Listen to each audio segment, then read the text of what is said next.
да си купя имот, но не знам откъде да почна. Определянето на бюджет е първата най-важна крачка при покупката на имот. Какво означава това? С две думи казано е да си преброим парите. Това, с което ние разполагаме като лични средства, и ако имаме нужда от ипотечно кредитиране, да прецениме коя банка, какви пари би могла да ни отпусне според нашия профил като кредитополучатели. Искам да си купя имот, но не знам как да си избера подходящия за мен.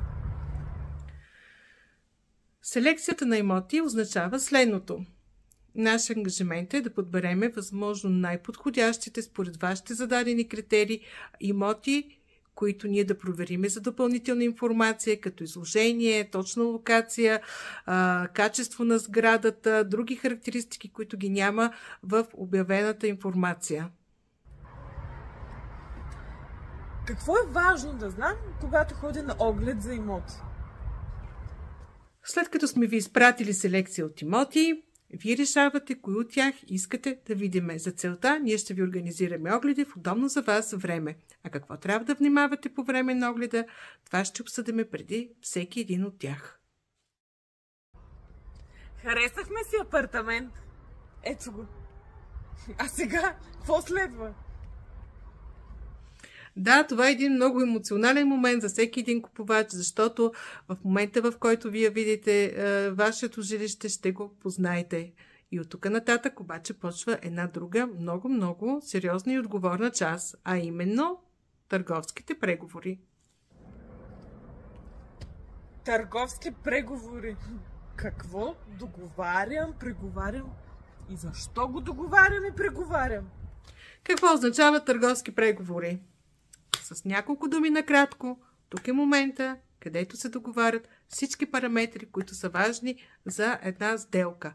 А те са цена, разноски на сделката, начин на плащане, какво ще остане в апартамента, ако има някакво налично обзавеждане, оборудване, какво няма да стане, срокове и така нататък. Всичко е много конкретно за всеки един имот, но тук е момента абсолютно всяко едно нещо до най-малкият детайл да се изговори и да се договори. Чувала съм за договор за гаранция, стоп капаро, договор за депозит и мисля, че беше депозиране на оферта. Какво е това и защо ми трябва? Да, наистина има няколко варианта, по които може да продължи сделката напред. Кой от тях ще изберем, зависи и от страната на продавача. Най-характерното, което е важно за този етап от сделката, е, че ние в момента ще резервираме или запазим имота. Вие все още не го купувате. Запомнете това. Все още не сте в сделка. Има доста работа, която трябва да се свърши преди да стигнем до предварителен договор, а именно юридическото обследване. Какво е юридическо обследване? Какво ще обследваме? Юридическото обследване тече в две направления. Едната посока, това е да обследваме имота. Имота, неговата история, какво се е случвало с него през годините. Ако е нов имота, фокуса тогава пада и върху земята, върху която е построена сградата. Втората посока, това е обследване на продавача. Кой е продавача? Един ли са? Двама ли са? Трима ли са? Пет ли са?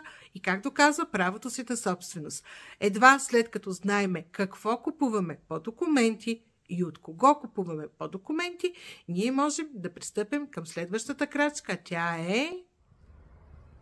Стигнахме до предварителен договор. Купих ли имота вече? Да, следва предварителен договор. Ето, виждате кога ние подписваме предварителен договор. След като сме обследвали имота, след като знаеме всички параметри на сделката, след като сме проверили банките, проверили сме си финансите, ние можем да пристъпим към подписване на предварителен договор и плащане на 10% капаро задатък към продавача. Вече можем да кажем, че сме в сделка. Колко време трябва да изчакам, за да получа парите от банката? Колко време е необходимо на банката? В предварителния договор обикновено задаваме срок за нотариално изповядване около 30 до 45 дни. Но при положение, че ние сме се свършили цялата работа относно документи, юридическо обследване и подготовка на кредитополучателя предварително, преди предварителния договор, след като се подпише предварителния договор, банката в рамките на 2, 3 до 4 седмици ще бъде готова и ще запазим и час за нотариално изповядване. Нотариалното изповядване, ако може да ми кажете там какво се прави, защото нямам никаква идея аз къде трябва да бъда, какво трябва да правя, кой разбира и кой ще ми каже какво трябва да направя. Ето идва и момента за нотариалното изповядване. Отивайки при нотариуса, страните декларират своето съгласие за покупко-продажбата и разписват пред нотариуса нотариалните актове. Нотариуса вписва нотариалните актове в агенция по вписване, както и ипотеката, ако има такава. А ключовете за имота кога ще ги взема? Ключовете, Кога? Ключовете, да. Ето, още съвсем малко остана и взимаме ключовете. След нотариалното изповядване, ако купувача е с банков ипотечен кредит, ще трябва да поизчакаме няколко дена, от 7 до 10 дни, докато се впише сделката, отчетоводи се кредита и банката плати тази част от сумата, която е към продавача. След като продавача си получи пълната продажна цена, ние вече можем да приемем владението и да вземем ключовете за нашия нов дом. А всички тези неща вие ли ги правите?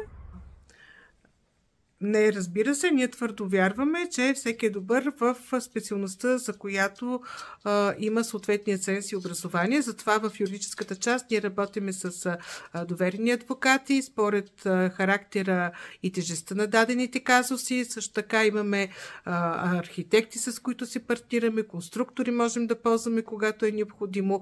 Ако има някакъв счетоводен казус, също се допитваме до счетоводители. А в самите банки имаме доверени партньори във всяка една банка, които работят много професионално.